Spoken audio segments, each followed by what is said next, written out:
하승훈 대표님 모셨습니다. 안녕하세요. 네, 안녕하세요. 대표님 모시고 현재 시장 한번 점검해 보도록 하겠습니다.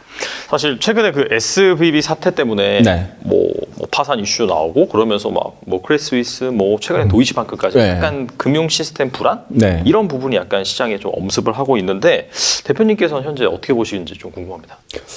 SVB 파산으로 인해서 일시적으로 시장이 출렁거림도 있었잖아요. 근데 결과적으로는 일시적으로 빠졌지만 다시 좀 반등을 하고 있잖아요. 그러니까 무슨 얘기냐면 단기적으로는 이게 지금 더 확산될 가능성이 크지 않다라고 시장에서 지금 받아들이고 있는 거잖아요. 그래서 SVB 파산으로 분명 장기적으로는 뭐 은행 위기나 뭐 신용 리스크가 부각되면서 어떤 뭐 경기 침체나 이런 부분으로 연결될 가능성이 있는데 단기적으로는 그게 일단락되면서 오히려 금리 인상 속도가 늦어지거나 최종 금리 수준이 낮아지거나 그리고 금리 인하가 좀 빨라질 수 있다라는 그런 기대감 때문에 기술주 쪽은 오히려 매수세가 더 들어간 거죠. 기술주는 맞아요. 금리에 영향을 많이 받으니까요. 그래서 단기적으로는 기술주의 호재로 오히려 작용을 했고, 근데 좀 길게 보면 중장기적으로는 분명히 시장에 한 번 더 영향을 미칠 가능성이 높다라고 저는 보고 있습니다. 그래서 시장이 지금 현재는 단기적인 상승 흐름이 살아있지만 안심해서는 안 된다. 이렇게 일단 볼 수 있죠. 네. 그렇다면 약간 차트상으로 원래 차트상으로 말씀 많이 해주시니까 그렇죠. 미국 증시, 한국 증시 현재 상태가 어떤지 말씀해 주시면 좋을 것 같습니다. 네, 차트를 S&P 500 선물 차트를 먼저 볼게요. 네, S&P 500 주봉 차트인데요. 보시면 2022년 1월 이후에 대세 하락이 진행됐고 지금은 그에 대한 기술적 반등이 나왔다. 베어마켓 랠리가 진행이 됐다라고 볼 수가 있는데 2월 초에 여기서 단기 고점을 찍었는데 그때 단기 고점을 찍을 확률이 높았던 거를 미리 알 수가 있었죠. 이 앞에 전고점인데 그 고점이 여기도 부딪혔고 여기도 부딪혔고 이 앞에서는 지지가 나왔었습니다. 접점이 많은 수평 추세선이거든요. 그런데 거기에 또 이 녹색선 60주 이평과 120주 이평이 이렇게 크로스되는 자리 부근이거든요. 그래서 정말 중요한 게 장기 평선 두 개가 이렇게 겹쳐 있고 수평 추세선까지 있는 경우에 저항받을 확률이 정말 높습니다. 매우 높은데 그런 자리에서 반드시 저항받는 건 아니지만 저항받을 확률이 높고 거기서 저항받는 모습을 확인해야 되는데 놀랍게도 일봉상 여기 보면은 정확하게 241선과 361선이 겹치는 자리잖아요. 그래서 거기서 부딪히는 모습을 확인 먼저 하고 한번 부딪혔죠. 음봉 나오면서. 그리고 나서 이제 쌍봉의 형태를 만들었을 때 저항이 확인되고 단기 추세가 하락으로 바뀌었다라는 걸 알 수가 있는 거죠. 그래서 S&P 500으로 봤을 때 장기 하락 추세가 살아 있습니다. 왜? 고점을 높여야 추세가 전환되는 것이 확인이 된 건데 추세 전환이 확인이 안 된 상태인 거죠. 그래서 이 하락 중에 반등으로 볼 수 있는 거고 2월 초에 여기서 부딪히고 하락이 나오고 전저점 부분이죠. 거의 전저점 찍었습니다. 전저점에서 다시 반등이 나오고 있는 상황이고 그래서 단기적으로 이렇게 박스권에 가까운 흐름 일봉으로 보시면 이렇게 박스권에 가까운 흐름이고 반등이 나오다가 다시 또 박스 상단 언저리에서 부딪히고 하단으로 내려갈 수 있는 흐름이다. 핵심만 정리해드리면 장기 하락 추세가 살아있는 가운데 기술적 반등이 나왔고 지금은 박스권 흐름이고 장기 하락 추세가 살아있기 때문에 뭐 은행 위기가 다시 불거진다던가 경기 침체 우려가 커지는 순간 다시 한번 작년 저점을 테스트하러 갈 가능성은 남아있다. 이렇게 보고 있습니다. 그러니까 이 차트상으로 본다라고 한다면은 지금 뭐 상승장으로 전환했다. 이렇게 생각하면 안 되겠네요. 그렇죠. 네. 알겠습니다. 한국 증시도 한번 말씀해 주실 것 같아요. 코스피 차트를 주봉 차트로 먼저 보면은 20년 3월 달에 팬데믹이 있었잖아요. 그 뒤로 크게 상승과 조정, 상승을 했었는데 여기서 이제 고점을 경신하자마자 이탈하는 트랩성 고점이 만들어졌고 그리고 나서 그 뒤로 계속 크게 그냥 큰 파동만 보면 하락과 반등을 계속 반등을 하면서 내려왔죠. 그러면 상승 추세로 전환된 것을 확인하려면 고점이 높아져야 되는데 안타깝게도 1월 말에 전고점에서 부딪히고 조정이 나온 상태입니다. 그래서 한국도 상승 추세로 전환하지 못했고 이 큰 하락에 대한 반등이라고 현재까지는 보는 게 차트 분석상 합리적인 거고 그래서 지금은 뭐 이렇게 크게 박스권이라고 할 수도 있고 일봉으로 넘어가면 이렇게 박스권이라고 할 수도 있는 거죠. 그래서 지금은 장기 추세 하락 중에 기술적 반등이 나왔고 최근에 지지부진한 단기 박스권에 갇혀 있다. 강력한 상승 모멘텀도 없고 그렇다고 워낙 많이 빠진 상태니까 지금 바로 크게 하락할 것도 없다. 이렇게 볼 수가 있는 거죠. 그러면 이게 그 고점을 높여가지 않은 상황에서 네. 이 접점만 높여간다라고 한다면은 이거는 사실 완벽한 상승 추세로 돌아섰다고 보기에는 애매하다. 볼 수 그렇죠. 없다. 네. 기술적으로는. 일단 기술적으로는 추세 전환을 확인할 때 고점을 높이는 게 일단 중요하고요. 저점을 살짝 높이긴 했는데 그냥 전저점에서 반등을 한 거죠. 그럼 여기서 올라갈 때 보시면 좀 확대해서 보겠습니다. 전저점 부근에서 올라갔어요. 중요한 게 천양봉 자리가 정말 중요하거든요. 이 강력한 상승이 나온 이 천양봉 자리에서 바닥을 찍고 올라갔습니다. 그런데 전고점을 넘지 못했다는 것은 그 이상의 힘이 안 나왔다는 거잖아요. 이 앞에서 상승할 때의 힘만큼만 나온 거죠. 그러니까 지금 추세 전환할 만큼의 매수세가 들어오지 못했다라는 것이 가격상 나타난 거고, 그리고 이때 또 미국 시장은 좀 더 올라갔거든요. 근데 우리는 못 갔어요. 그러니까 우리는 그만큼 매수세가 더 이어지지 못했다는 거고, 아직 상승 추세로 전환될 만큼 힘이 강하지 않다는 게 드러난 거죠. 알겠습니다. 확실히 지금 뭐 1월에 강력한 반등 이후에 약간 박스권 장세가 이루어지면서 대신에 종목 같은 경우에는 그렇죠. 완전 살아 움직이죠. 네. 그래서 코스닥 지수를 보면은 확실히 다른 게 코스피 지수는 1월 27일 고점이었는데 코스닥 같은 경우는 1월 27일이 여기입니다. 여기. 그 뒤로도 계속 올라갔잖아요. 계속 그러네요, 올라갔고 진짜. 조정 받았는데 정확히 이 저항을 코스피는 이 전고점에서 부딪힌 거잖아요. 근데 코스닥은 여기서 갭으로 돌파했고 갭으로 돌파하고 이렇게 한참 더 갔죠. 그러면 중요한 저항을 갭으로 돌파해서 시세가 분출되면 그 갭이 중요한 지지가 되는 거거든요.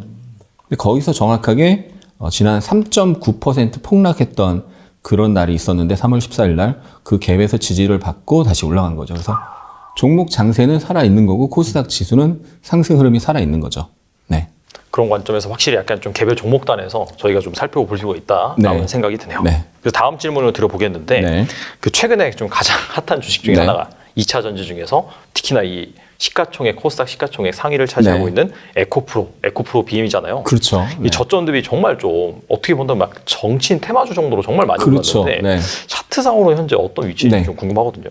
에코프로를 먼저 볼게요. 에코프로를 반드시 체크를 해야 되는 게 에코프로가 코스닥 시총 상위이기도 하고 2차 전지 시총이 어느 정도 있는 종목 중에서 대장이라고 볼 수 있는 거죠. 그러니까 2차 전지 소재주 대장이라고 볼 수 있는데 지금 2차 전지 관련주 중에서 사상 최고가나 52주 신고가 돌파 종목이 굉장히 많이 나오고 있는데 시총이 어느 정도 있는 종목 중에서 가장 먼저 신고가 돌파한 게 에코프로고 2월 7일에 돌파했습니다.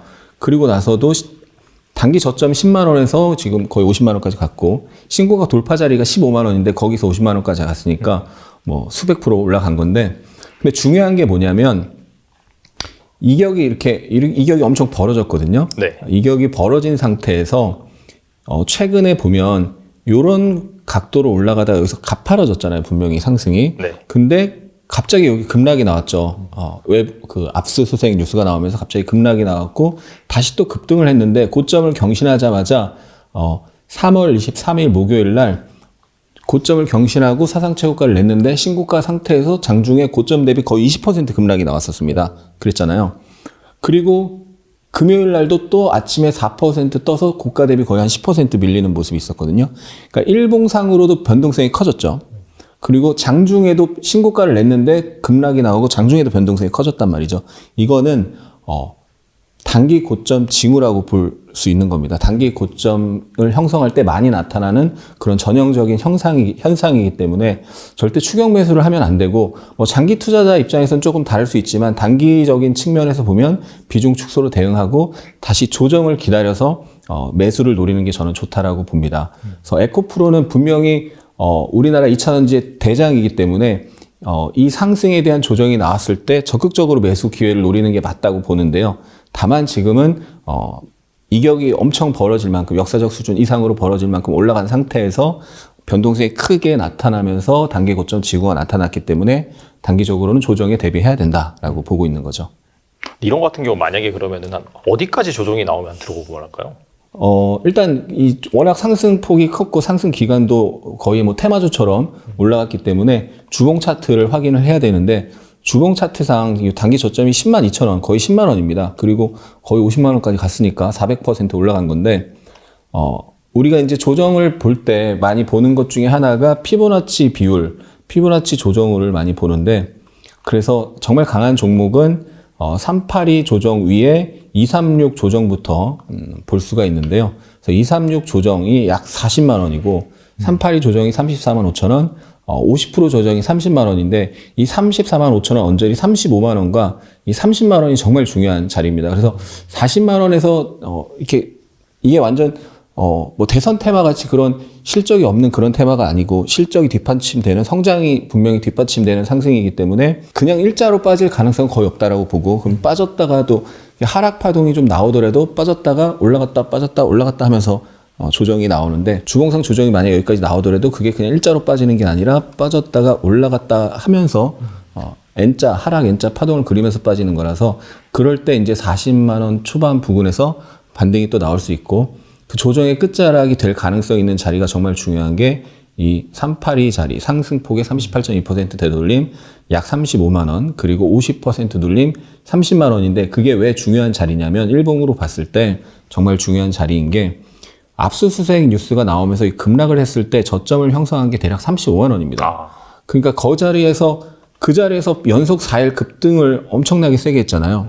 그러니까 강력한 매수세가 들어온 자리고 고점을 어쨌든 경신하는 강한 상승세였기 때문에 그 자리로 내려왔을 때 그 아래꼬리 부근은 또 한 번 저점 매수세가 들어올 확률이 높은 자리가 되는 거죠. 근데 마침 그 자리가 대략 이 최근 큰 상승의 38.2% 눌림이기 때문에 지지선이 겹쳐 있는 거고 그 다음에 30만 원 자리가 또 중요한 게 전체 최근 이 큰 상승의 절반 눌림 자리라서 기본적으로 중요한 지지선이 될 가능성이 있는데 보시면 여기 30만 원 언저리에서 저항을 받다가 장대 양봉으로 돌파하고 지지가 나오고 급등했습니다. 그러니까 마지막 급등 전에 저항이 지지로 바뀌는 저는 저지바라고 표현하는데 저항이 지지로 바뀌는 자리가 됐던 거고 그런 자리는 이런 주식이 죽더라도 그러니까 하락을 더 하더라도 반등을 했다가 하락할 확률이 높은 거죠. 거기에서는 반등이 나올 수가 있다. 네, 기술적 반등이라도 그러니까 더 빠지더라도 기술적 반등이 나올 확률이 높은 자리고 아니면 이 큰 상승에 대한 조정이 이런 식으로 나오고 거기서 바닥을 형성하고 다시 추세 상승이 이렇게 나올 수도 있는 그런 바닥이 될 가능성이 있는 자리이기 때문에 이 두 자리는 꼭 체크를 해놓고 나중에 지지가 나오고 매수세가 들어오는 모습 확인하고 같이 매수하면 단기 수익을 낼 수도 있고 또 중기적으로도 수익을 낼 수도 있는 자리라고 봅니다. 에코프로 BM 같은 경우에는 어떨까요? 에코프로 BM은 사실 에코프로가 먼저 급등하고 에코프로 BM이 따라서 올라간 거거든요. 그러니까 에코프로가 대장이고 에코프로 BM은 뭐 부대장 이런 식으로 볼 수 있기 때문에 에코프로 BM을 매매하더라도 에코프로를 먼저 차트를 계속 지지 저항 추세를 계속 보면서 같이 대응을 해주는 게 좋고요.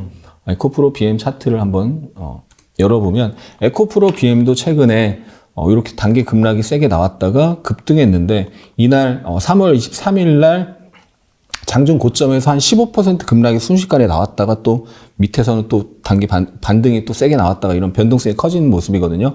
그러니까 역시나 에코프로 BM도 작년 12월, 1월 이 바닥을 만들고 나서 단기 상승이 컸고 변동성이 커졌기 때문에 비슷하게 에코프로와 같이 조정을 받을 가능성이 있고 그 첫 조정이 나왔을 때는 적극 매수 관점으로 대응하는 게 좋아 보입니다.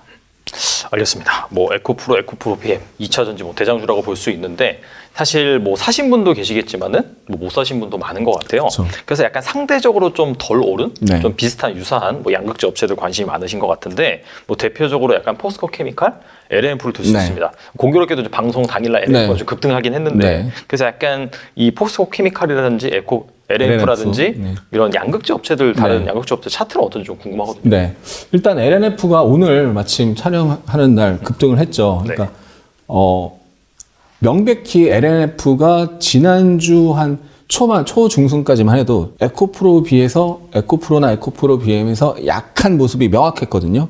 근데 지난주 목요일부터 뭔가 강한 매수세가 들어오는 모습이 나타났습니다. 변화의 모습이 지난 목요일 날 나왔고 금요일 날 그 모습이 완전히 확인됐죠. 그러니까 토요일 날 LG 에너지 솔루션이 기존에 재검토하겠다고 했던 미국 그 공장 건설을 규모를 압도적으로 늘려서 7조 2천억으로 건설하겠다는 걸 발표했잖아요. 근데 금요일 날 LNF가 엄청 세게 움직였는데 정말 안타깝게도 알고 한 사람들이 이건 있다고 보는 게 합리적이지 않나. 네, 진짜 우리 내부자 정보 이용해서 주식 투자하면 안 되는데 그런 사람들이 분명히 이건 있는 거 아닌가. 왜냐하면 LNF는 분명히 보시면 차트를 보시면 여기 과거의 사상 최고가가 여기고요. 22년 5월 달에 사상 최고가인데 지난 2월 28일 날 장중에 그 엄청난 규모의 공급 계약 발표를 하면서 급등을 했다가 윗꼬리를 만들고 다시 내려왔으니까 사상 최고가 돌파 실패하면서 내려왔던 거죠. 그리고 이 앞에서 에코프로 BM이 날아갈 때 같이 상승하긴 했지만 별 힘이 없었잖아요. 상대적으로 약했잖아요. 네. 그러니까 상대적으로 분명히 약한 주식이었는데 지난 23일 날 장중에 거래가 터지면서 뭔가 힘이 세게 들어왔는데 이런 모습이 나타났고 근데 그게 확인된 건 금요일이죠. 금요일 날 분봉 차트를 보면은 3월 24일 날 한번 분봉 차트를 한번 볼게요. 이거 정말 중요한 건데 주식 투자를 할 때 상대 강도가 정말 중요하거든요. 시장 대비 강하냐 약하냐, 같은 섹터 대비 강하냐 약하냐, 선도 대장주 대비 강하냐 약하냐를 보는 게 정말 중요한데, 자 지금 위에 이제 LNF 차트인데요. 여기다가 원래 대장인 에코프로 차트를 추가를 해서 같이 한번 보겠습니다. 보시면은 밑에가 에코프로입니다. 에코프로가 23일 목요일 날 아침에 올라가다가 횡보했잖아요. 근데 위에가 LNF인데요. LNF가 여기서 더 세게 올라갔죠. 힘이 붙었죠, 여기서. 분명히 힘이 붙었습니다. 그리고 에코프로가, 아래가 에코프로 20% 급락할 때 위에 LNF가 덩달아 빠지긴 했지만 덜 빠지고 이렇게 버티는 모습이 나왔던 거죠. 그리고 금요일 날, 24일 날 에코프로가 아침에 상승 출발해서 많이 빠지고 시가 대비 10% 빠졌습니다. 그리고 일정 부분 반등했지만 다시 밀리고 횡보하면서 끝났잖아요. 근데 LNF는 여기서 엄청 세게 올라갔죠. 시가를 회복하고 눌렸다가 또 급등했습니다. 거래가 터지면서. 그러니까 분명히 이때 토요일 날 발표된 LG 에너지 솔루션의 미국 공장 건설을 미리 알고 있던 사람들이 여기서 매수를 했다라고 볼 수가 있는 거죠. 의심을 해볼 수가 있는 거죠. 확인할 길은 없습니다. 네. 그냥 저의 내피셜일 뿐인데 네. 그럴 가능성이 나타난 거고, 그래서 이때 변화의 모습이 확인이 됐고, 오늘 토요일 그 발표 이후에 차트를 다시 오늘까지 보면 오늘 시가 갭 돌파가 나오면서 사상 최고가를 시가에 갭 돌파하고 급등이 나왔습니다. 그래서 LNF는 기존에는 양극재, 2차전지 양극재 업체 중에서 후발주였는데 그 지난 목요일 금요일부터 힘의 변화가 나타났고 오늘 그게 다시 한번 확인이 됐고요. 그래서 이 사상 최고가 저항을 돌파를 했습니다. 그래서 이 자리를 지키면 사상 최고가 매물을 소화하고 돌파한 거니까 한동안 이제 슈팅이 나올 수 있는 거죠. 네. 이 자리를 깨면은 다시 제자리로 가는 건데, 그러니까 제자리로 간다는 거는 기존에 큰 박스권이잖아요. 이렇게 사상 최고가에 부딪히고 이렇게 큰 박스권인데, 그렇죠. 그 안으로 이제 다시 들어가면 거기서 왔다 갔다 한다는 거죠. 근데 여기를 지키면 오늘 시가나 최소한 이 직전에 이 2월 28일 날 그 공급 계약 장중에 발표하면서 급등했던 날 그런 고가 자리를 지키면 그 28만 원 언저리를 지키면은 추세 상승이 이어질 수 있는 거죠. 네. 상당히 좀 중요한 자리네요, 지금. 그렇죠. 예. 그래서 연속 상승이 지금 이미 나왔고 상승 일수가 연속 상승으로 나왔고 지난 목요일 금요일 날 좀 의심스러운 그런 매수세가 들어와서 요 상승에 대한 눌림을 확인하고 매수로 접근해 보는 게 좋아 보입니다. 네. 근데 만약에 28만 원이 깨지면은 그때는 다시 봐야 되는 거죠. 네. 다시 그 박스권 안에 또 갇히는 그렇죠. 그런 흐름이 네. 될 가능성이 높다. 그렇죠. 네. 이번에는 포스코 케미칼 좀. 포스코 케미칼 같은 경우는 네. 보시면은 요 구간 그러니까 작년 7월 바닥 찍고 나서 11월까지 요 구간에서 굉장히 강했잖아요. 요 구간에서 2차전지 이 소재 대장으로 움직였거든요. 이 구간에서는 지금 대장인 에코프로 BM보다 강했거든요. 여기서는. 근데 올해 들어서 에코프로 BM이 날아갈 때 잘 못 갔잖아요. 네. 보시면은 안타까운 게 여기가 이제 사상 최고가인데 사상 최고가에서 사상 최고가 부근에서 한번 부딪히고 돌파했는데 돌파하자마자 바로 이탈했습니다. 근데 이 돌파하기 직전에 에코프로빈이 엄청 세게 올라갔거든요. 그러니까 에코프로빈이 엄청 세게 가면서 얘도 같이 올라갔지만 신고가 내자마자 빠졌고요. 네. 또 여기서 신고가 냈는데 내자마자 다다음 날 급락 나오면서 빠졌죠. 그리고 여기도 신고가 냈는데 내자마자 또 급락했고 또 오늘 이제 LNF가 날아가고 그 LG 에너지 솔루션 그거 관련해서 같이 올랐지만 또 신고가 내자마자 음봉으로 끝났습니다. 계속 누가 위에서 때리네요. 그렇죠. 그러니까 이거는 분명히 누가 위에서 올라올 때마다 팔고 있다는 게 나타난 거고, 그럼 그 매도세가 언제까지 이어질지 우리는 모르지만 지금 그 매도세가 계속 이어지고 있는데 당연히 매수해서는 안 되겠죠. 그래서 이렇게 조정이 나왔을 때는 매수해 볼 수 있는 종목이긴 하지만 단기 트레이딩으로만 접근해야 되고, 뭔가 흐름의 변화가, 매도세가 더 이상 출현하지 않는다던가 더 강력한 매수세가 들어온다던가 그런 흐름의 변화가 발생하기 전까지는 트레이딩의 관점에서만 대응을 해야 되고, 상승할 때마다 보시면 최근에 신고가 내면은 빠지고 신고가 내면 빠지고 신고가 내면 빠지고 신고가 내면 빠지거든요. 그러니까 신고가 냈을 때 매수를 해야 되는 그런 종목이 있고 그런 자리가 있는데, 이 종목은 당분간은 신고가 냈을 때 오히려 조심해야 되는 그런 상황인 거죠. LNF 같은 경우는 최근에 강력하게 올라오면서 매수가 확 들어오는데 네. 이거 같은 경우는 확실히 약간 좀 위에서 계속 좀 찍어 누른다는 그런 느낌이 강하네요. 그렇죠. 네. 그래서 좀 조심해야 되겠죠. 알겠습니다. 이게 지금까지 약간 양극재 업체들 중심으로 살펴봤는데, 사실 뭐 양극재 업체들이 2차 전지 중에서 가장 주도주긴 해요. 그쵸. 그럼에도 불구하고 이제 시가총액이 큰 상위 그런 주식들 같은 경우에는 뭐 아시다시피 뭐 LG 에너지 솔루션, 삼성 SDI, 뭐 국내 배터리 3사인데 일단 SK 이노베이션은 좀 제외를 하고 약간 좀 소외됐다 보니까 그 LG 에너지 솔루션과 삼성 SDI 같은 경우에는 최근에 약간 주가 차트 흐름이 어떤지 좀 궁금하거든요. 네. LG 에너지 솔루션 차트를 한번 열어보도록 하겠습니다. 네. 일단 큰 그림을 먼저 보시면 주봉 차트인데, 상장 초기에 이 고가잖아요. 그 과거에 사상 최고가라고 할 수 있는데 그 자리를 이제 돌파했지만 돌파하자마자 빠졌죠. 네. 그래서 돌파 실패한 거고, 그 앞에 파동을 보면 크게 상승, 조정, 상승 이렇게 크게 상승한 파동, 주봉상 또 크게 상승한 파동이 나왔고, 그리고 나서 돌파 실패하면서 다시 하락을 했는데 12월 달에 물론 시장이 굉장히 안 좋았었잖아요. 그 영향도 좀 있었고요. 그리고 나서 다시 이렇게 한 파동 나온 상황입니다.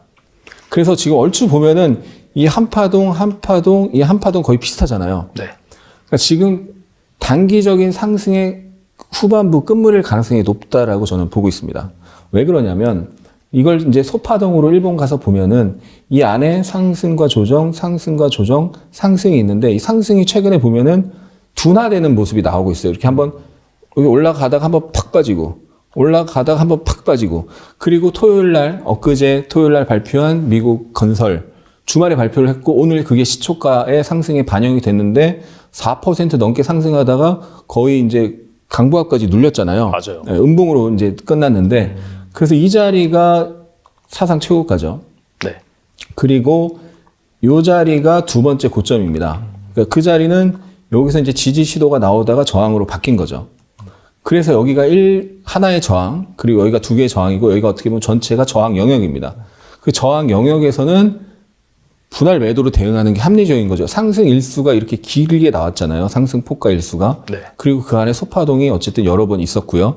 그래서 지금은 단기 상승의 후반부 끝물이고, 저는 어제 이제 일요일 날 아카데미에서 이렇게 얘기를 했습니다. LG 에너지 솔루션이 토요일 날 미국 공장 건설을 발표했고, 월요일 날 그걸로 인해서 아침에 상승할 텐데 저항에서 부딪힐 확률이 높기 때문에 매도로 대응하는 게 합리적이다. 이렇게 얘기를 했었고, 오늘 아침에도 같은 코멘트를 했었는데, 그래서 지금은 장기적인 흐름은 좋게 보지만 단기적으로는 조정이 나올 수 있다. 이렇게 상승 조정, 상승 나고 이렇게 조정이 나오잖아요. 지금도 상승 나오고, 저항 부근에서는 이 사상 최고가를 뚫고 큰 시세를 내기 위한 매물 소화하기 위한 조정, 요 상승에 대한 조정, 그리고 이 사상 최고가 매물을 소화하기 위한 조정, 그런 조정이 나올 가능성이 높기 때문에 이 저항 영역에서는 매도로 대응을 하고, 조정이 건전하게 나왔을 때 매수를 노리는 게 좋다고 생각을 하고 있습니다. 뭔가 이게 호재가 나왔을 때 강하게 빵 뚫고 올라가야 되는데 그게 아니라 오히려 약간 좀 차익 실현의 기회로 그렇죠. 활용을 했다는 것 자체가 약간 다들 어느 정도 좀 준비를 하고 있었다라고 볼 수가 있겠네요. 그렇죠. 그렇죠. 오늘 그게 증명이 된 거죠. 네. 네, 가격이 보여준 거죠. 삼성 SDI는 어떤지 궁금하거든요. 네, 삼성 SDI 차트도 한번 볼 텐데요. 삼성 SDI의 월봉 차트를 일단 보시면 이게 사상 최고가인데 여기 사상 최고가가 여기가 있잖아요. 근데 사상 최고가가 한 번 있었고 거기를 돌파하려다 실패하고 하락이 세게 나왔죠. 그래서 거기가 그 윗꼬리가 겹쳐 있는 자리가 이제 저항 영역이 될 수 있는 거죠. 그래서 지금 거기에 부딪힌 상황이고 주봉으로 보면은 이렇게 지난번 상승 파동이 나왔는데 여기를 살짝 경신하자마자 이탈을 했습니다. 그리고 이번에 또 이렇게 상승하고 여기를 경신하자마자 이탈을 했잖아요. 그래서 그 일봉으로 이제 소파동으로 보면 이렇게 올라와서 네, 좀 지저분한 거 지고 다시 볼게요. 이렇게 올라와서 주봉 월봉 저항에서 이중 고점 쌍봉을 만들고 하락을 했고 또 이렇게 올라왔지만 거기를 경신하자마자 하락을 했습니다. 이때 이제 나온 뉴스가 미국에 공장 건설한다는 그런 뉴스가 나오면서 올라간 거였거든요. 네네. 그리고 그때 뭐 GM이랑 그 업무를 제휴한다 이런 게 발표가 됐었죠. 네. 아마. 그런 게 아마 있었습니다. 분명히 그런 게 있었고 그걸로 올랐는데 올라가자마자 이렇게 빠진 거죠. 그래서 돌파 실패한 거고 즉 아직 이 사상 최고가를 돌파할 만큼의 힘이 아직은 없는 거고 즉 매물 소화를 해야 되는데 이것도 소파동으로 이게 상승 조정 상승이 나온 상태에서 호재가 나오면서 올라갔지만 돌파하는 척 해놓고 바로 빠졌단 말이죠. 그러니까 요 상승에 대한 조정이 필요한 거고 지금은 그 조정 중에 있는 거기 때문에 혹시 올라왔을 때는 지금 바로 올라올 때는 바로 돌파하기는 힘들어 보이기 때문에 올라올 때는 비중 축소를 해야 되고 이런 조정이 나왔을 때 뭐 전저점이든 조정이 나왔을 때 다시 접근을 해보는 게 좋아 보입니다. 어떻게 본다면은 LG 에너지 솔루션이나 삼성 SDI나 비슷한 그런 상황이네요. 그렇죠. 흐름이 거의 비슷하죠. 네. 그래도 약간 저점을 높여가고 있으니까 네. 이게 뭔가 하락 추세로 전환됐다라고 말하기 그렇죠. 네. 그렇죠. 하락 추세로 전환됐다고 말하기 뭐 그렇고 분명히 LG 에너지 솔루션 같은 경우는 특히나 삼성 SDI보다 매물이 적거든요. 그리고 뭔가 그 사상 최고가를 돌파했을 경우에 이 탄력이 나올 확률이 더 높은 거죠. 네. 시장에서 더 주목을 많이 받고 있는 업체고 차트를 다시 보시면 일봉을 길게 보시면 이렇게 크게 이제 박스권을 형성하고 있는 건데 이 박스 하단까지 내려오지 않고 이 저항이 이제 지지로 바뀌면서 그 위에서 놀고 있잖아요. 이것도 일단 하나 긍정적인 거고 저점이 높아졌을 뿐만 아니라 저항이 지지로 바뀌면서 그 위에서 놀고 있고 그래서 이 매물을 소화하는 흐름이 나오고 돌파하면 큰 상승이 나올 잠재력이 분명히 있는 거죠. 그래서 조정 파동을 이 상승에 대한 조정 파동이 나왔을 때 좀 매수 기회를 노려보는 걸 저는 적극적으로 고려하고 있습니다. 이제 약간 반도체 쪽 넘어가서 살펴보도록 하겠습니다. 네. 저 삼성전자, SK하이닉스가 올해 이제 업황이 최악이다 그런 얘기들이 좀 나오고 있어요. 네. 근데 이제 내년부터는 올해 최악이면은 반등하긴 하는 거잖아요. 네. 그래서 업황 회복 기대감 때문에 조만간 좀 저점을 다지고 반등할 것이다. 그렇게 긍정적인 그런 뷰로 보는 의견도 있는데 그렇죠. 차트상은 어쩐지 좀 궁금하긴 하거든요. 네. 사실 차트상으로는 이제 낙폭 과대 상태에서 기술적 반등 수준이 나왔고 아직 추세 전환이라는 그런 명확한 시그널은 없는 것 같아요. 네, 삼성전자의 이제 주봉 차트인데요. 21년 고점을 찍고 이렇게 하락 추세가 나왔잖아요. 네. 그래서 하락 추세선을 넘어가긴 했는데 전고점을 이제 경신했죠. 근데 넘어가자마자 바로 이탈했습니다. 그때 넘어갔을 때 일봉을 보면은 이 전고점 쌍봉 자리와 하락 추세선을 넘어갔는데 넘어가자마자 장대음봉으로 급락했잖아요. 그래서 돌파한 게 거짓 돌파, 실패한 돌파가 된 거죠. 그리고 나서 21선에서 한 번, 두 번, 세 번 이상 지지받다가 21선이 깨지고 21선 우하향 전환되면서 한 달 정도 조정이 나왔고 지금은 다시 위로 올라와서 지금은 박스권에 가까운 모습이고 추세를 강하게 돌파했다. 그런 모습이 파동상 나오지 않고 있고 그냥 많이 빠져서 기술적 반등, 많이 빠져서 기술적 반등. 뭐 그 정도의 흐름으로 일단은 저는 보는 게 맞지 않나. 왜냐하면 거래량을 봤을 때 이 바닥에서 좀 눈에 띄는 거래량이 없어요. 상승할 때 눈에 띄는 거래량이 없고 오히려 여기 보시면 단기 고점을 찍으면서 거래량이 최고로 났을 때가 단기 고점을 찍으면서 거래가 터졌거든요. 그러니까 별로 안 좋은 거죠, 이거는. 네. 그래서 지금은 그냥 박스권 정도로 보는 게 좋지 않나 싶고, 물론 워낙 많이 빠졌으니까, 그리고 실제로 만약에 올해 업황이 바닥이면 이제 조만간 시세는 주가는 최소 한 6개월, 적어도 3개월, 길면 9개월 이렇게 선행해서 움직이니까 그러면 주가가 바닥이 될 수 있지만 한 번 더 빠졌다가 올라갈 가능성도 배제할 수 없다는 거죠. 그래서 바닥을 찍었을 가능성도 없진 않지만 한 번 더 빠졌다 가능성도 여전히 남아있다. 저는 그렇게 보고 있고요. 왜냐하면 차트상 명확한 바닥 패턴이 나오지 않았다. 그렇기 때문에 한 번 더 하락할 가능성은 남아있다. 이렇게 보고 있는 거고, 다시 한번 빠져서 뭔가 바닥 패턴을 확인하고 저는 다시 뷰를 정정을 할 것 같습니다. 그래서 단기적으로는 여기서 1월 초에 분명히 명확한 모습이 나왔어요. 단기 상승이라는 모습이 1월 4일 날 장대 양봉이 나왔는데 전저점을 깨지 않으면서, 그리고 여기 바닥을 만든 천양봉이 있고 갭을 만들었잖아요.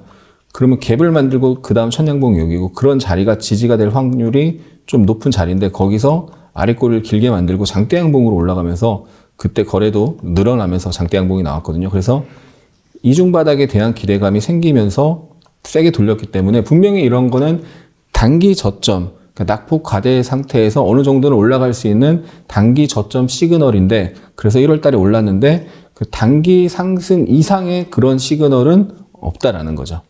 네. SK 하이닉스는 어떨지 또 궁금하거든요. SK 하이닉스는 삼성전자보다 더 약한 흐름이죠. 그래서 SK 하이닉스는 삼성전자보다 더 약한 흐름입니다.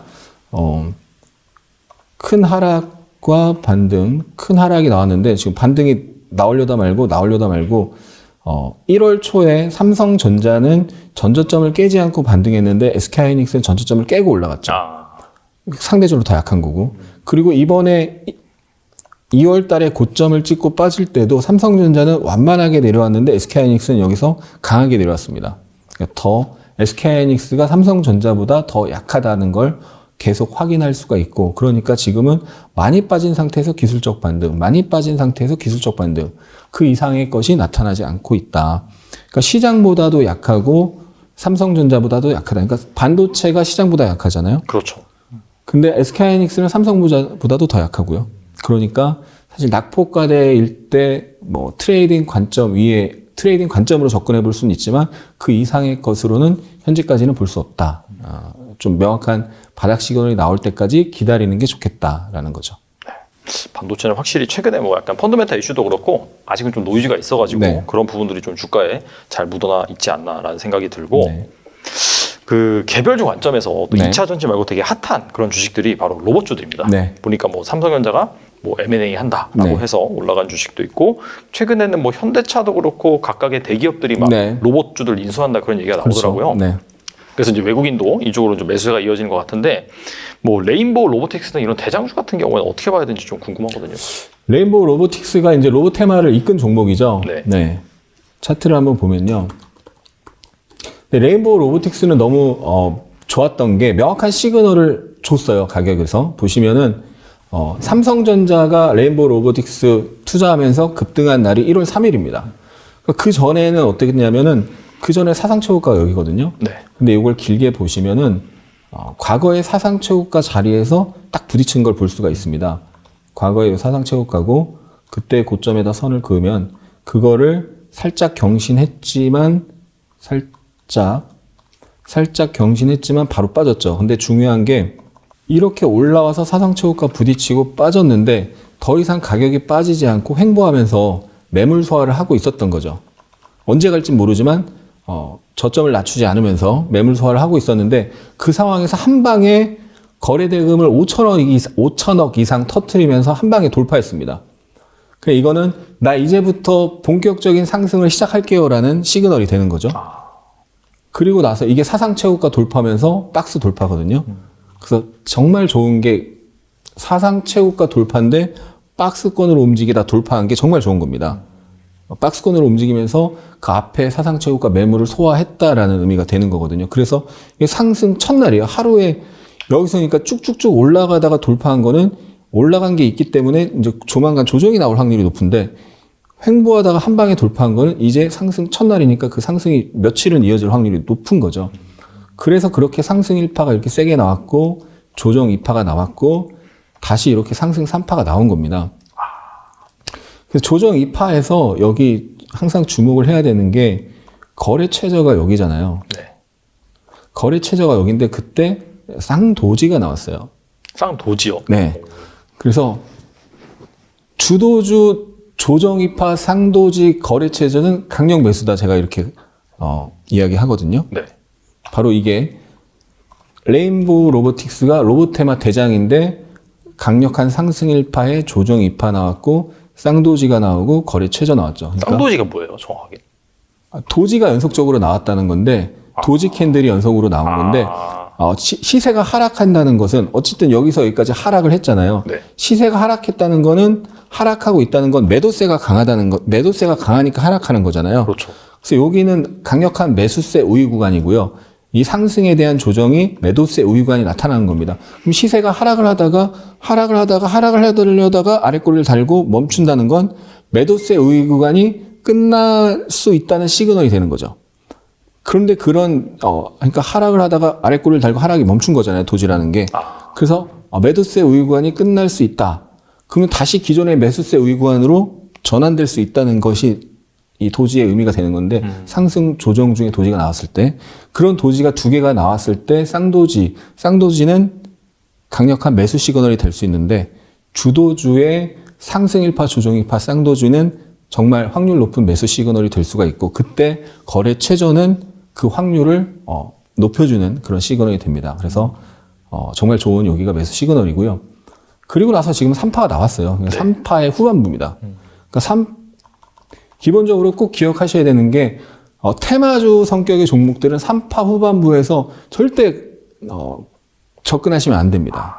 3파 후반부는 거기서 오버슈팅이 나오면서 3파가 길어질 수는 있지만 그거는 보유자의 영역이고 수익을 담보로 수익이 극대화됐다가 수익을 토해낼 것도 각오하고 보유자는 밑에서 사서 보유하는 사람들의 영역이지 절대 신규로 들어갈 수 있는 영역이 아니고 상승한 만큼 어느 정도 상승을 하면은 이제 다시 이런 조정 파동이 나올 가능성이 있다는 것을 열어놔야 됩니다. 물론 오버슈팅이 나오면서 특히 사상체고가 돌파한 상태에서 위에 매물이 없기 때문에 오버슈팅이 더 나오는 경우도 있는데 그 오버슈팅을 먹으려다가는 반대로 큰 손실을 볼 수 있기 때문에 오버슈팅을 절대 낼 게 아닌 거고 그거는 수익을 담보로 해서 수익을 일정 부분 토해낼 걸 각오하고 계속 보유하는 사람들의 영역이다라고 생각을 해야 되는 거죠. 그래서 지금 3파 후반부이기 때문에 조심해야 될 구간이고 이 조정 파동이 이쁘게 나온다면 완만하게 이쁘게 나온다면 조정 파동을 확인하고 그때 다시 봐야 될 겁니다. 그리고 로봇 중에서 또 강한 애가 SBB 테크인데요. 맞아요. 네. 얘도 여기서 사상 최고가 기존의 사상 최고가를 돌파하는 장대 양봉이 나오고 그리고 나서 거기가 저항이 지지가 되면서 올라갔잖아요. 그래서 이게 상승 하나의 파동이고 조정 거치고 이게 상승이 하나의 파동이고 조정 거치고 상승이 하나의 파동이 나왔거든요. 그리고 변동성이 커졌잖아요. 윗꼬리 길게 달고 바로 음봉 나오고 5일선이 깨졌는데 전저점 부분에서 아랫꼬리를 달긴 했지만 그래서 지금은 대장 1대장 레인보우 로보틱스 2대장 SBB 테크 모두 상승 파동의 후반부이기 때문에 조심해야 될 자리고 이후에 조정 파동 이런 조정 파동 아까 레인보우 로보틱스 조정 파동 그런 조정 파동이 나오는 걸 확인을 하고 그 다음 접근해야 되겠죠. 뭐 아직 이런 대장주들이 추세가 꺾이진 않아서 네. 또 로봇 테마가 지금 이제 끝났다라고 말하기에는 좀 시기상조다라고 볼 수는 있겠네요. 그렇죠. 끝났다라고 할 수는 없는 거죠. 다만 로봇 테마의 선도주들이 단기 상승의 후반부에 있으니까 조정에 일단 대비를 해야 되고 조정이 어떤 식으로 나오는지를 확인하고 접근해도 늦지 않는 거죠. 알겠습니다. 그리고 최근에 약간 삼성전자가 300조 투자한다는 소식에 그동안 진짜 많이 눌려 있었던 그 소부장 주식들 그런 주식들이 막 좋은 흐름을 보이고 있잖아요. 그렇죠. 그래서 약간 좀 바닥을 다지고 반등 조짐이 좀 보이는 그런 기업도 뭐가 있을까요?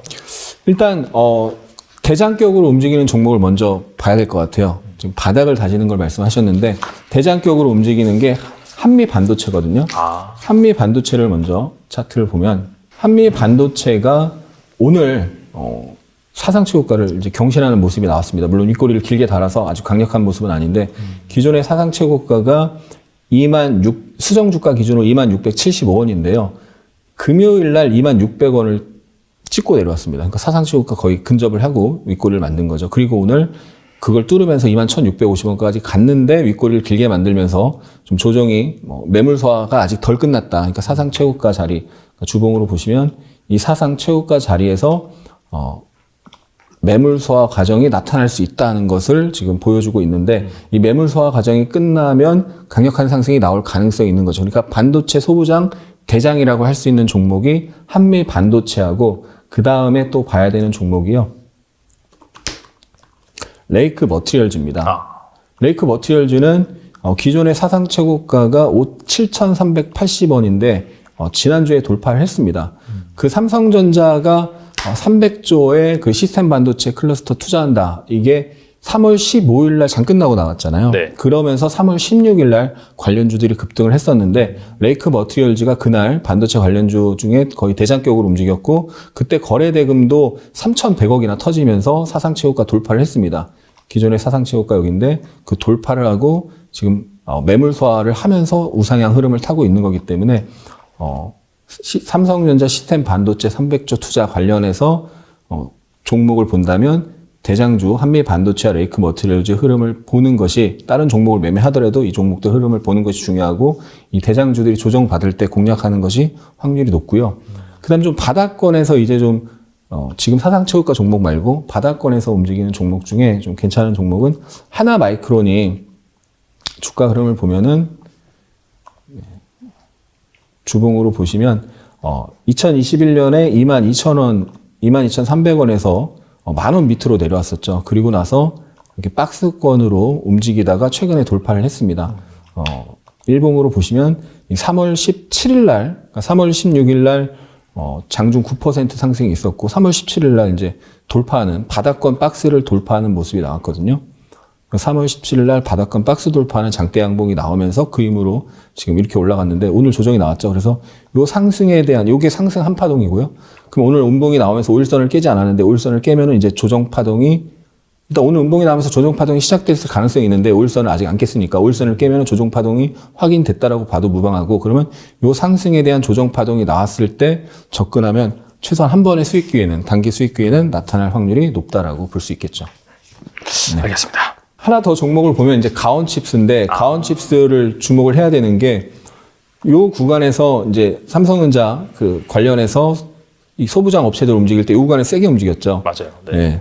그리고 나서 지금은 매물 소화 과정이 분명히 나옵니다. 여기가 과거의 사상 최고가 기준, 종가 기준 사상 최고가인데 거기에서 지금 부딪혔거든요. 그래서 요 상승에 대한 조정이 나올 수가 있는 거고 그 조정을 기다려서 매수하는 전략으로 보시면 좋을 것 같아요. 그래서 앞서 말씀드린 종목과 함께 가온칩스도 같이 보시면은 이들 종목이 선도주니까 이들 종목이 같이 조정을 받다가 같이 조정이 하락이 멈췄을 때 같이 하락이 멈추고 같이 상승하기 시작하는 날 그날 매수하면 성공 확률이 매우 높습니다. 네. 뭐 지금까지 이제 시장에서 관심 받고 있는 네. 그런 뭐 섹터나 종목들에 대해서 차트 상에서 잘 설명을 해주셨는데 그렇다면 약간 좀 제너럴한 팁 관점에서 여쭤보면은 바쁜 직장인도 좀 따라할 만한 종가 매매 팁이 있다면 무엇이 있을까요? 네, 일단 직장인 분들은 장중에 시세를 확인할 수 없잖아요. 근데 만약에 주식 투자를 근데 하고 싶다 하시면 저녁에 시간을 좀 내셔서 매일매일 또는 매일 못하더라도 이틀에 한 번꼴이라도 그날 강하게 움직였던 테마 섹터를 꼭 확인하셔야 됩니다. 예를 들어서 아까 레인보우 로보틱스 우리가 같이 차트를 봤잖아요. 맞아요. 그럼 1월 3일 날 삼성전자가 레인보우 로보틱스 투자 얘기 한다는 얘기 나오면서 그날 레인보우 로보틱스만 올라간 게 아니라 로봇 관련주들이 일제히 다 올랐잖아요. 맞아요. 네. 그러면 그거를 조금만 시간 내서 공부하시면 1월 3일 저녁에 오늘은 레인보우 로보틱스를 필두로 로봇 관련주가 급등을 했구나. 근데 레인보우 로보틱스가 사상 최고가 신고가고 거래 대금이 무려 5천억 이상 터졌구나. 이거 알 수 있잖아요. 조금만 5분, 10분만 투자하면 알 수 있거든요. 그럼 그 종목들을 추적을 하는 겁니다. 근데 예를 들어서 이런 거는 정말 좋은 게 매물 소화하고 천냥봉이잖아요. 이런 경우는 그날 만약에 봤다면 그날 종가 매수를 노리거나 아니면 이런 종목을 다음날 시가 매수를 노리거나 또 다음날 종가 매수를 움직임이 상승이 크지 않았으면 종가 매수도 노려볼 수 있습니다. 근데 그게 이제 상승이 3일 이상 진행되면 3일 이상 진행됐을 때 매수하는 건 일단 무조건 추격 매수다라고 생각을 하셔야 돼요. 그러니까 장대 양봉을 뽑으면서 3일 이상 상승했다 그러면 더 가더라도 그거는 추격 매수고 리스크가 크기 때문에 거기서 매수해서 수익 내봤자 다음에는 거기서 매수해서 손실 보는 게 분명히 발생할 거고 결국 손실을 볼 확률이 높다는 거죠. 그럼 3일 이상 상승이 나오면 어떻게 하느냐? 아, 한파동 상승이 진행 중이구나 생각을 하고 그거는 내게 아니다라고 하고 보내줘야 됩니다. 근데 그 상승이 강하게 나오면 나올수록 아, 이 종목은 정말 강한 종목이고 정말 강한 테마구나. 상승 1파가 나온 것을 보고요. 조정 2파를 기다립니다. 그러니까 직장인 분들이 할 수 있는 가장 주식 투자가 안전할 수는 없잖아요. 항상 확률을 입각해서 하는 거고 리스크를 부담하면서 하는 건데 리스크를 가장 최소화할 수 있는 게 상승 1파가 나온 종목을 찾아서 조정 2파를 확인합니다. 그때 이제 조정 2파가 나오다가 하락이 멈추는 모습을 확인해야 되는데 일본 캔들로는 아까 설명드린 도지나 아래 꼬리가 있는 뭐 망치, 미니 망치 그런 것들을 확인하셔야 돼요. 그리고 나서 거래 최저를 확인하시면 좋습니다. 그래서 조정에서 거래 최저가 됐다는 건 매도할 사람들이 다 매도하고 더 이상 매도세가 없다는 의미가 되는 거거든요. 그럼 이렇게 하락하는 동안 매도할 사람 다 매도하고 거래 최저가 됐잖아요. 그러면 팔 사람 다 팔았구나. 거래 최저가 되면서 쌍도지가 나왔습니다. 아, 팔 사람 다 팔았구나 생각하고 그때부터 분할 매수를 시작하는데 확인 매수는 이런 게 나오고 나서 5일선을 올라타면은 이제부터 다시 상승 시작할게요 라는 확인이 되는 거거든요. 그래서 지지 캔들과 거래 최저를 확인하고 지지 캔들이란 도지, 망치, 뭐 단봉 이런 겁니다. 몸통이 작고 꼬리가 좀 있고 그리고 거래 최저 그 다음에 확인 한 번 더 하려면 5일선 회복. 5일선 회복 안착. 그럼 여기서 5일선 회복하는 양봉이 나왔죠. 그리고 5일선 위에서 5일선에서 지지가 나오면서 그 다음에 장대 양봉이 나오면서 본격적인 상승이 시작되는 거거든요. 최근에 2차전지 관련주 중에서 전고체 배터리 대장 이수화학 있잖아요. 네네. 이수화학 보시면 이 강력한 상승 한파동이 나온 걸 누구나 알 수가 있잖아요. 전고체 배터리 관련주들이 부각된다는 걸 장 끝나고 저녁에 조금만 공부해도 알 수가 있단 말이죠. 그렇죠. 무더기로 급등을 했으니까 거래도 엄청나게 터졌잖아요. 거래량, 거래대금이 터졌습니다. 무조건 이 의미 있는 상승이라면 거래량, 거래대금이 터져야 됩니다. 그래서 거래량, 거래대금이 터진 첫 양봉이 나왔을 때는 종가 매수를 할 수 있는데 이미 한 3일 이상 상승이 나왔을 때는 추격 매수니까 하지 말고 그러면 그 상승에 대한 조정을 확인하는 겁니다. 조정이 이렇게 나왔잖아요. 조정이 나왔을 때 여기 보면은 미니 망치가 있죠. 네. 미니 망치가 있고 거래가 보시면 다음날 음봉이 나왔지만 다시 아래 꼬리를 달고 아래 꼬리를 달면서 거래가 최저가 된 걸 확인할 수 있습니다. 그리고 나서 다음날 하락 출발했는데 아마 뭐 미국 시장이 하락했거나 뭔가 안 좋은 이슈가 있어서 하락 출발했는데 양봉으로 올라가면서 5일선을 회복하는 모습이 나왔잖아요.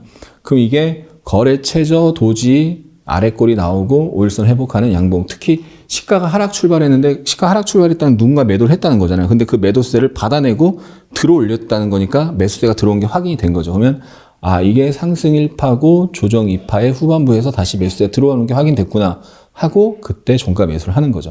그러면 이렇게 3파를 먹을 수가 있습니다. 그래서 초보자분들, 직장인분들이 첫 번째로 공부하셔야 되는 게 상승 1파가 나온 걸 확인하고 초보자분들, 직장인분들은 상승 1파 초기에 잡기가 어려우니까 그렇죠. 1파를 확인하고 이렇게 조정 2파가 나왔을 때 지지가 될 만한 선들이 있어요. 그런 선들에서 지지 캔들이 나오는지를 확인하는 거죠. 지지가 될 만한 선은 대표적으로 추이, 중일, 채피라고 해서 이걸 다 공부하실 필요는 없는데 알고는 계시면 좋죠. 추세선, 이평선, 중심선, 일목선, 채널선, 피보나치, 되돌림선.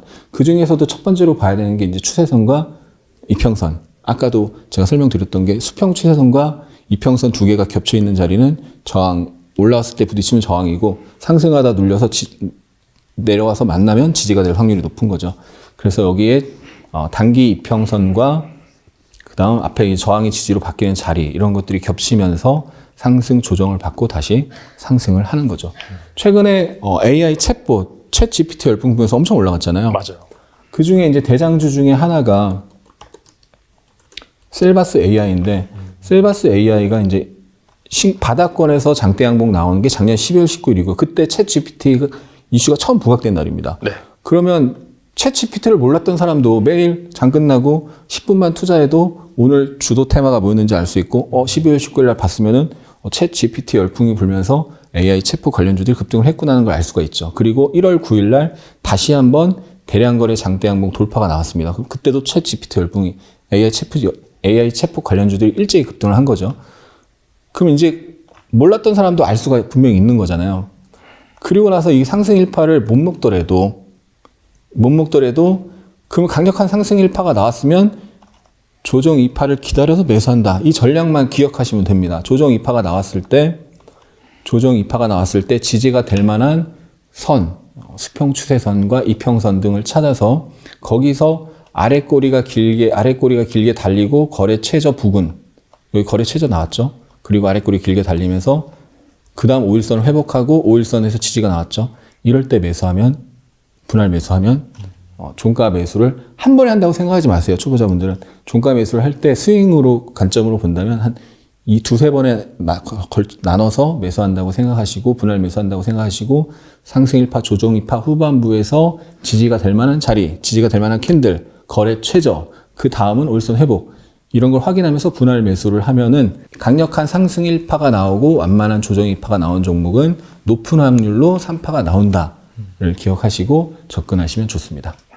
이게 약간 이걸 들어 올린 이슈가 뭔지도 잘 체크해볼 그렇죠. 필요가 있어야 될 것 같아요. 네. 이게 그러니까 매일 10분만 투자하셔도 오늘 주도 테마가 뭔지 알 수 있고 주도 테마를 알 수가 있고 그 이슈를 매일 보시다 보면은 이게 시장에서 이슈가 강한 거구나를 알 수가 있죠. 삼성에서 레인보우 로보틱스 투자하면서 대기업들이 로봇 관련주에 관심을 갖고 계속 이슈가 불거지고 있으니까 이건 한 번에 끝날 이슈가 아니구나라는 걸 알 수 있고 챗GPT 열풍이 불었을 때도 마찬가지죠.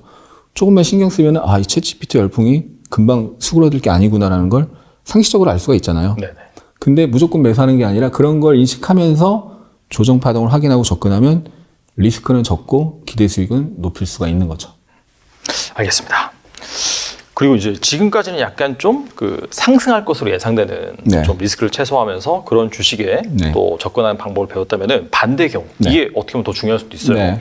꼭 주식을 팔아야 하는 폭락 시그널 이런 건 또 어떻게 할 수 있을까요? 네, 일단 이게 정말 중요한 게 이 상승한 만큼 상승한다 이 얘기를 했잖아요. 좀 전에도 파동, 네. 상승 1파, 조정 2파, 상승 3파 나올 때 상승한 만큼 상승했을 때 조심해야 된다는 걸 얘기를 했었는데 그래서 코스피의 주봉 차트를 볼게요. 20년 3월 팬데믹 때 급락을 하고 이렇게 크게 상승하고 조정받고 거의 상승한 만큼 상승하는 모습이 나오고 조정이 한번 세게 나왔잖아요. 네. 그리고 나서 이제 다시 한번 상승을 했는데 여기서 정말 중요한 게 트랩이라는 게 있는데 전형적인 이제 고점 시그널이 되는데 고점을 돌파하자마자 이탈하면 이렇게 장기간 상승했거든요. 여기서 단기 저점 대비 따지면은 16주 상승했거든요. 그리고 주기 분석이라는 게 있는데요. 그래서 주기 분석이 중요한 게 뭐냐면 이 앞에서 조정이 11주였어요. 네. 그리고 상승이 약 11주 상승하다가 고점을 만들었습니다. 이 앞에서도 단기 상승이 11주 나오고 조정이 나왔죠. 그러니까 11주가 그 당시에 코스피에 반복되는 주기였던 거죠. 그리고 나서 여기서 고점 찍고 11주 조정이 나오다가 상승 전환을 한 거거든요. 그러면 여기서 11주 정도 상승 나오면 조심을 해야 되는데 그게 완만하게 상승하면서 상승 기간이 연장이 된 거죠. 근데 고점을 돌파하자마자 이탈하면은 트랩이 되는 겁니다. 그럼 항상 하락이 세게 나올 수 있는데 상승 목표치를 채우고 트랩 쌍봉이나 트랩 고점 패턴이 나오면 단기 하락이 세게 나온다라는 거죠. 그러면 이 앞에서의 상승 목표치는 가격과 시간을 모두 봐야 되는데 상승 목표치를 볼 때는 가격과 시간 두 개를 봐야 되거든요. 그러니까 요만큼 상승하고 거의 비슷하게 상승하고 고점이 나온 거거든요. 근데 그때는 기간이 짧았고 이때는 기간이 길어진 거죠. 상승 폭이 작아진 대신에. 그래서 상승폭이 가파라지면 상승폭이든 하락폭이든 마찬가지인데 가격 속도가 빠르면 기간은 짧아질 수 있습니다. 그리고 가격 속도가 완만해지면 기간은 늘어날 수 있는 거죠. 그걸 생각하면서 보셔야 되고 그래서 이때 트랩을 만들고 내려온 게 고점 시그널, 강한 고점 시그널이 되는데 그때 일봉을 보시면 거기서 쌍봉이 나왔어요. 이렇게 쌍봉이 나왔죠. 이렇게 쌍봉을 완성을 하면서 장대 음봉이 나왔거든요. 그래서 제가 7월 초에 코스피가 단기 고점이 됐다. 그러면 앞으로 그 전에 주기가 11주였기 때문에 11주 정도는 매도세 우위 구간으로 전환될 수 있다. 또는 저점 대비로는 16주 올라왔기 때문에 그 정도 조정이 나올 수 있다라고 했었는데 보시면은 저점에서 16주 올라갔었는데 그 16주 됐을 때 단기 저점을 형성하고 그때 단기적으로 이렇게 단기 상승이 일봉으로 보면 세게 나왔었는데요. 전저점인데 정확하게 전저점 부분에서 올라간 기간과 하락한 기간이 비슷하게 나오고 이제 반등이 나온 거죠. 그래서 이런 주기를 보는 것도 중요하고 그래서 목표치를 채우고 가격과 시간 목표치를 같이 보셔야 됩니다. 목표치를 채우고 트랩을 만들고 쌍봉이나 삼봉, 헤드앤숄더가 나오면 단기 하락이 세게 나올 가능성이 높다라고 보셔야 됩니다. 그리고 코스피를 볼 때는 코스피 200을 항상 같이 봐야 되는데요.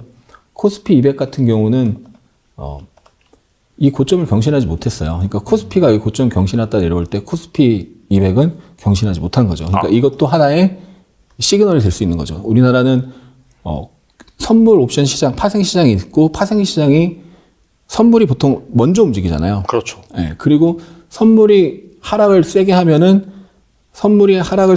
현물도 뒤따라 갈 수밖에 없습니다. 무위험 차익 거래를 위해서 먼저 빠진 선물을 사고 현물을 팔기 때문에. 그렇죠. 네, 그렇죠. 그래서 코스피 200이 하락할 때는 먼저 빠질 수가 있는 거죠. 코스피보다. 네, 선물에 의해서. 그래서 고점을 경신하지 못한 것도 하나의 힌트가 됐던 거고요. S&P 500을 보면은 S&P 500이 주봉 차트인데 여기 고점을 경신했는데 경신하자마자 여기 깨졌잖아요. 그리고 그 트랩 쌍봉이 나오면서 깨졌습니다. 그래서 이때부터 단기 하락이 일단은 시작됐습니다라고 제가 1월 달에 경고를 했는데 이렇게 계속 빠질 줄은 몰랐죠, 처음에는. 근데 하락이 세게 나오고 반등이 약하게 나오고 또 고점 패턴이 나오면 다시 또 하락이 나오는 건데 그때 일봉 차트를 보시면은 명확하게 고점 패턴이 이렇게 나오는데요. 하락이 세게 나오고 하락에 대한 반등이 나왔는데 지지됐던 자리가 저항으로 바뀌고 이제 쌍봉이 나오면서 하락이 시작된 거죠. 그리고 그 다음에 또 강한 하락이 나왔을 때 다시 전고점 부근에서 돌파하려다 실패하는 트랩이 나왔잖아요.